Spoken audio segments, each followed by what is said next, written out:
निगाहें मिलाने कुछ चाहता है। जरा सोचिए, एक अकेली इंसानी आवाज आखिर कितने तकनीकी बदलावों से गुजरकर जिंदा रह सकती है। मतलब ग्रामोफोन के उन भारी भरकम रिकॉर्ड वाले दौर से लेकर। हाँ बिल्कुल, वो बड़े वाले रिकॉर्ड्स।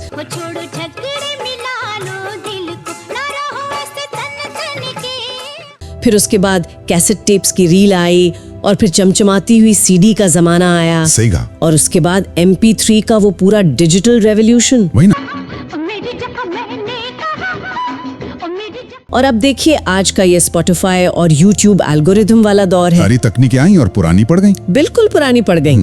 लेकिन एक आवाज ऐसी थी जो इन सभी माध्यमों को चीरते हुए लगातार 7 दशकों तक गूंजती रही, बिना रुके और बिना थके। सच कहूँ तो ये कोई छोटी बात नहीं है।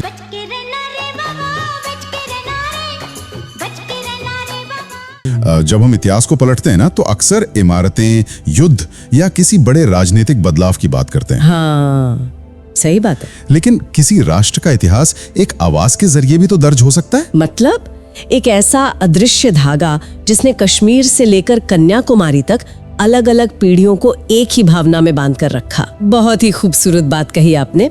और आज की हमारी इस गहरी चर्चा का विषय वही धागा है जो अब भौतिक रूप से टूट गया है। हाँ, ये एक बहुत ही भारी कर देने वाली खबर थी। बिल्कुल।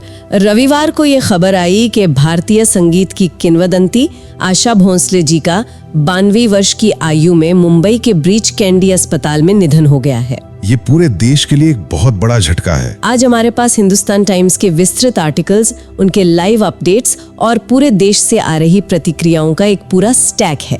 लेकिन हमारा उद्देश्य यहाँ सिर्फ एक शोक समाचार पढ़ना नहीं है। बिल्कुल नहीं।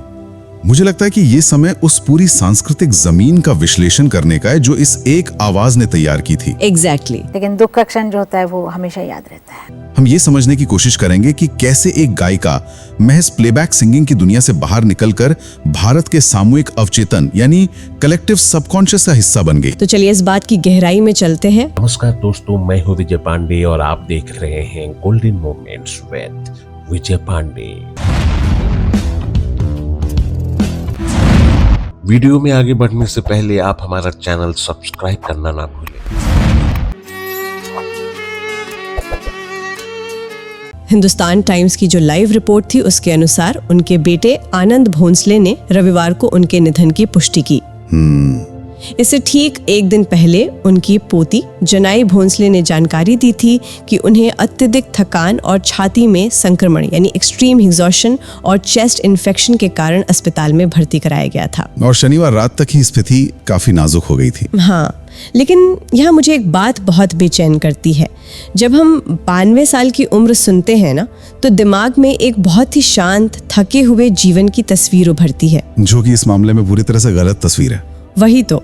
अगर मैं इसे किसी उपमा से समझाऊं तो मुझे लगता है आशा जी का जीवन अंतरिक्ष के उस सुपरनोवा की तरह था। सुपरनोवा? हाँ, एक ऐसा तारा जो बुझने से पहले धीमी रोशनी नहीं देता बल्कि पूरे ब्रह्मांड में सबसे तेज ऊर्जा के साथ विस्फोट करता है।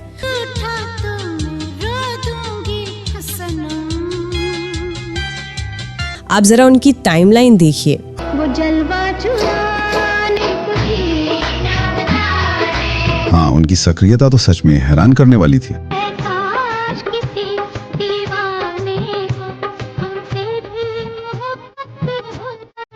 अस्पताल जाने से ठीक पहले तक उनकी ऊर्जा अविश्वसनीय थी। 2024 में दुबई के कॉन्सर्ट का वीडियो इंटरनेट पे वायरल है। वहाँ 91 साल की उम्र में वो मंच पर आजादी से नाच रही थी। और सिर्फ यही नहीं, वो हाल ही में सचिन तेंदुलकर के बेटे अर्जुन के शादी में पूरी ऊर्जा के साथ शामिल हुई थी। और सबसे हैरान करने वाली बात बताऊं, अपनी मृत्यु से महज कुछ हफ्ते पहले उन्होंने एक नया गाना रिकॉर्ड करके रिलीज किया जिसका विषय भी जीवन और मृत्यु था।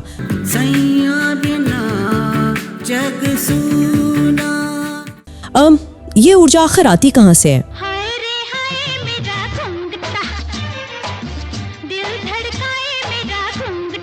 देखिए, यहाँ हम अक्सर एक बहुत बड़ी गलती कर बैठते हैं।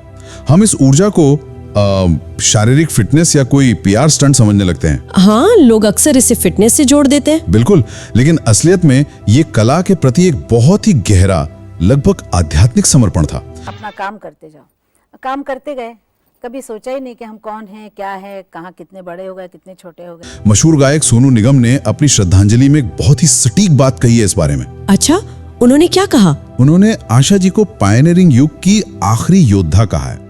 ये जो शब्द है ना, योद्धा, ये बहुत कुछ कहता है। आखिरी योद्धा मतलब ये सिर्फ एक करियर नहीं था। एकदम सही। सोनू निगम ने समझाया कि आशा जी के लिए रियाज यानी संगीत का अभ्यास कोई ऐसा काम नहीं था जो बस सुबह उठकर किया जाए और फिर खत्म हो जाए। तो फिर वो क्या था? वो उनके अस्तित्व का हिस्सा था। जब आप 70 साल तक अपनी आवाज को एक औजार की तरह धार देते हैं ना, तो वो ऊर्जा शरीर से नहीं बल्कि उस मानसिक अनुशासन से आती है। वाओ, ये बहुत गहरा पॉइंट है। हाँ, शरीर थक सकता है, फेफड़े कमजोर हो सकते हैं, लेकिन वो जो म्यूजिकल मसल मेमोरी थी वो अंत तक उनके साथ रही। ये बहुत ही दिलचस्प नजरिया है, क्योंकि मुझे लगता है यही वो म्यूजिकल मसल मेमोरी रही होगी जिसने उन्हें कभी किसी एक सांचे में बंधने नहीं दिया। बिल्कुल, वो कभी एक फ्रेम में कैद नहीं हुई। अगर हम हिंदुस्तान टाइम्स के आंकड़ों की बात करें, हाँ। तो उन्होंने 20 अलग अलग भाषाओं में 12,000 से अधिक गाने गाए हैं। 12,000 गाने, और वो भी बिना किसी दोहराव के। हर गाने की अपनी एक बिल्कुल अलग पहचान। और यहीं पे बात सबसे ज्यादा दिलचस्प हो जाती है। बात सिर्फ गले की मिठास की नहीं रह जाती। तो फिर किस चीज की है?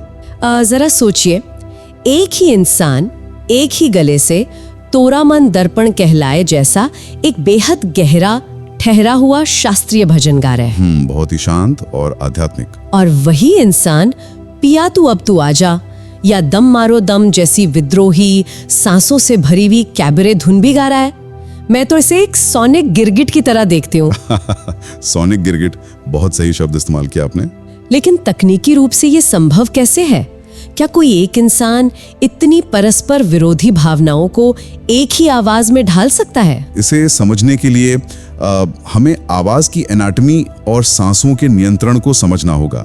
यह सिर्फ स्वाभाविक प्रतिभा का मामला नहीं था। तो इसके पीछे कोई विज्ञान था? बिल्कुल, एक बहुत ही कठिन विज्ञान था। देखिए, जब कोई इन आंखों की मस्ती जैसी गजल गाता है तो आवाज का थ्रो नाभि से आता है। अच्छा, पेट से आवाज लगानी होती है। हाँ, सांसों को बहुत लंबे समय तक रोककर एक स्थिर सुर लगाना होता है। ये संगीत का एक परंपरावादी नजरिया है। समझ रही हूँ। लेकिन जब वही इंसान खल्लास या कोई मॉडर्न पॉप गाना गाता है तो गाने का तरीका बिल्कुल बदल जाता है। वहां सांसों को टूटने देना होता है। सांसों को टूटने देना मतलब आवाज में एक गैस्प या हांफने का प्रभाव लाना होता है, जो आधुनिकता और ऊर्जा का प्रतीक है।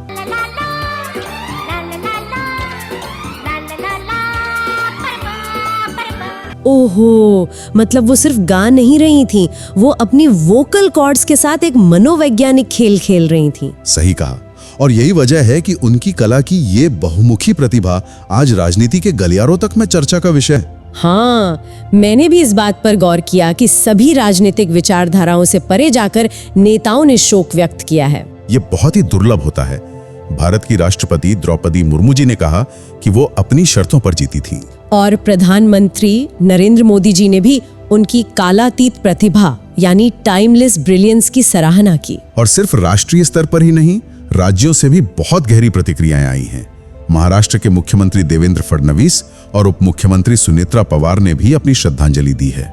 सीएम फडणवीस ने विशेष रूप से उनके भजनों से लेकर पॉप तक के सफर का उदाहरण दिया। इससे पता चलता है कि आशा जी की आवाज एक तरह का कल्चरल ग्लू या सांस्कृतिक गोंद बन गई थी, जिसने समाज को जोड़े रखा।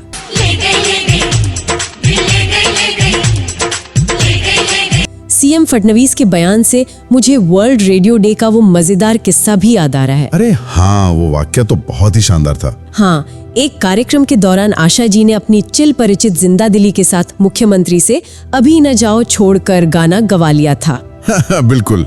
और फिर माइक पर हंसते हुए कहा, देखो मैंने मुख्यमंत्री से गाना गवा लिया। ये वाकया दिखाता है कि वो रुतबे से नहीं बल्कि इंसानियत से जुड़ती थी। ये एक बहुत ही अहम बिंदु है। उनका ये जो व्यक्तित्व था ना, जो हमेशा हंसता खेलता मजाक करता रहता था, यही उनके गानों में भी झलकता था। सही बात है। और इसी खूबी ने उन्हें सिर्फ माइक के पीछे खड़ी एक आवाज नहीं रहने दिया, बल्कि उन्हें बॉलीवुड की सबसे बेहतरीन एक्ट्रेस में से एक बना दिया। एक सेकंड रुकिए, आप एक प्लेबैक सिंगर को एक्टर कह रहे हो? मैं समझाता हूँ। देखिए, सिनेमा में जो अभिनेता पर्दे पर दिखता है उसके पास अपने चेहरे के भाव होते हैं। हाँ, उसकी बॉडी लैंग्वेज होती है। बिल्कुल, हाथों की हरकतें होती हैं। लेकिन एक प्लेबैक सिंगर के पास सिर्फ और सिर्फ एक माइक्रोफोन होता है। ये तो है। उसे वो सारी भावनाएं, वो गुस्सा, वो नखरा, वो दर्द सिर्फ हवा में तैरती हुई ध्वनि तरंगों के जरिए पैदा करना होता है। उफ, अब मुझे अभिनेत्री काजोल का वो संस्मरण समझ में आ रहा है जो उन्होंने कल साझा किया था। अच्छा, काजोल ने क्या कहा? काजोल ने बताया कि जब वो सिर्फ 19 साल की थी तब उन्होंने आशा जी को एक गाने की रिकॉर्डिंग करते हुए देखा था। वो गाना कभी रिलीज नहीं हुआ, लेकिन काजोल ने लिखा है कि उस साधारण सी धुन को गाते हुए आशा जी सिर्फ अपनी आवाज से उस कमरे में इतना गहरा अभिनय कर रही थी कि कोई भी एक्टर कैमरे के सामने वैसा नहीं कर पाए। वाओ! काजोल ने उन्हें मैग्निफिसेंट कहा। उन्होंने महसूस किया कि वो सिर्फ आवाज नहीं दे रही थी, वो पूरा का पूरा परफॉर्मेंस दे रही थी। और ये बात सिर्फ एक अभिनेत्री के नजरिए तक सीमित नहीं है। अगर हम इसे बड़े पैमाने पर देखें तो राम गोपाल वर्मा का ट्वीट बहुत मायने रखता है। उन्होंने अपनी फिल्म रंगीला के बारे में कुछ लिखा था ना? हाँ, रंगीला का संगीत AR रहमान ने दिया था। हम सब जानते हैं कि वो एक पूरी पीढ़ी का एंथम रहा है। बिल्कुल, वो तो एक जादुई एल्बम था। संगीत बेशक रहमान का था, लेकिन राम गोपाल वर्मा ने बहुत साफ तौर पर लिखा कि उन गानों में जो अमर आत्मा और कच्ची युवा आग थी, यानी वो जो इमॉर्टल सोल और रॉ यूथफुल फायर थी, वो आशा जी ने फूकी थी। ये बहुत बड़ी बात है। जरा इस बात की गहराई को समझिए। एक महिला जो उस वक्त अपने 60 के दशक में थी, वो माइक के पीछे खड़ी होकर 20-22 साल की उर्मिला मातुंडकर के लिए गा रही है। ये उम्र का फासला तो सच में बहुत बड़ा था। और जब आप गाना सुनते हैं तो आपको आवाज में एक युवा लड़की के सपनों की उड़ान और उसकी चुलबुलाहट साफ सुनाई देती है। उम्र का वो 40 साल का फासला आवाज के जादू से पूरी तरह मिट गया था। ये तथ्य सच में रोंगटे खड़े कर देने वाला है। एक कलाकार के तौर पर अपने ईगो और अपनी उम्र को स्टूडियो के दरवाजे के बाहर छोड़कर पूरी तरह से एक नए किरदार में ढल जाना। बिल्कुल। शायद यही वो जादुई तत्व था जिसने उन्हें कभी पुराना नहीं पड़ने दिया। लेकिन इस चर्चा में एक और पहलू है जिसे हम नजरअंदाज नहीं कर सकते। वो क्या? आशा जी का जाना सिर्फ उनका जाना नहीं है, ये एक बहुत बड़े चक्र का पूरा होना है। उनका निधन 92 वर्ष की आयु में हुआ। क्या ये उम्र सुनकर आपको कोई और याद आता है? हाँ, उनकी बड़ी बहन, भारत की एक और महान आवाज लता मंगेशकर जी का निधन भी ठीक 92 वर्ष की आयु में ही हुआ था। ये एक ऐसा संयोग है जो किसी भी इतिहासकार या संगीत प्रेमी को स्तब्ध कर दे। बिल्कुल। दो बहनें जिन्होंने आजाद भारत के पूरे संगीत परिदृश्य को अपने कंधों पर उठाया।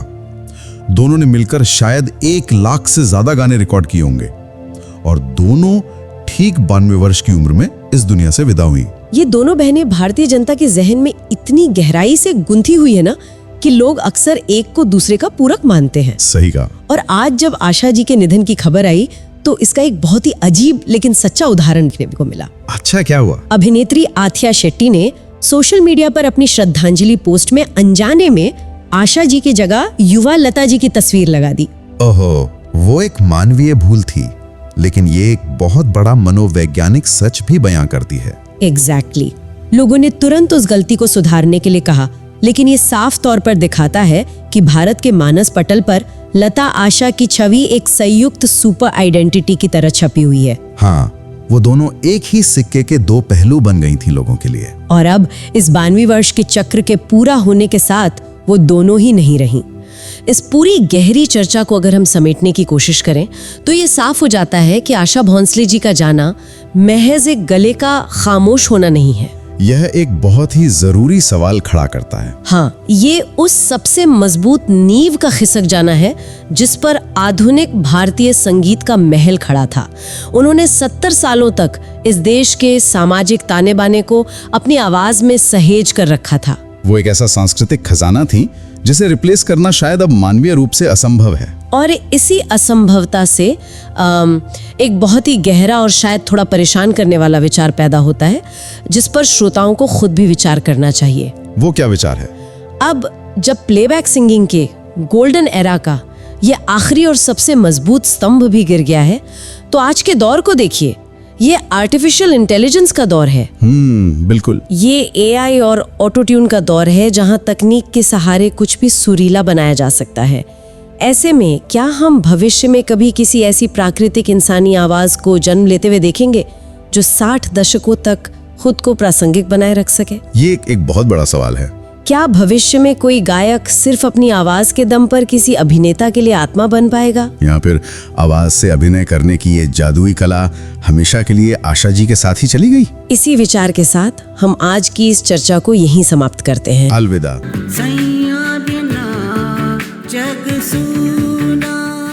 अगर आप इसी वीडियो के माध्यम से हमारे चैनल से जुड़े हैं तो हमारे चैनल को सब्सक्राइब करना ना भूलें। आप अपनी राय या फरमाइशें हमें ईमेल भी कर सकते हैं।